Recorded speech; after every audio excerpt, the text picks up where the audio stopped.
बिस्मिल्लाहिर्रहमानिर्रहीम। पूरे पाकिस्तान में और बिलखुसूस सिंध में जो FIR'ें अज़ादारों पर कटी और 4th शेड्यूल में डाला जा रहा है, बहुत से लोगों को डाला गया है, उस हवाले से जो एहतजाज का अमल आज सक्खर से शुरू हुआ है और वो अभी अपने सफ़र को बढ़ाते हुए बबरलों से और खैरपुर से गुज़र रहा है। मैं हुकूमत और ज़िम्मेदारान से ये कहना चाहूँगा कि इसे इतना लंबा ना करें, मसले को हल करें और FIR'ों के ख़ात्मे का नोटिफिकेशन और जो भी ज़रूरी कानूनी कागज़ है उसे जारी करें। और अगर ये उन्होंने इस अमल को अंजाम नहीं दिया तो कल सुबह से इस रैली में इंशाअल्लाह हम भी शरीक हैं।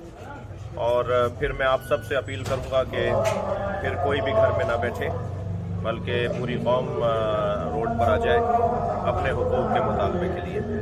उम्मीद करता हूँ कि ज़िम्मेदारान समझदारी का सबूत हमेशा की तरह देंगे। माजी में भी समझदारी उन्होंने माशाल्लाह हमेशा मामला फ़हम है, सियासतदान हैं और इदारे चला रहे हैं, मुल्क चला रहे हैं, तो उन्हें पता है कि किस तरह से मसाइल को हल किया जाता है।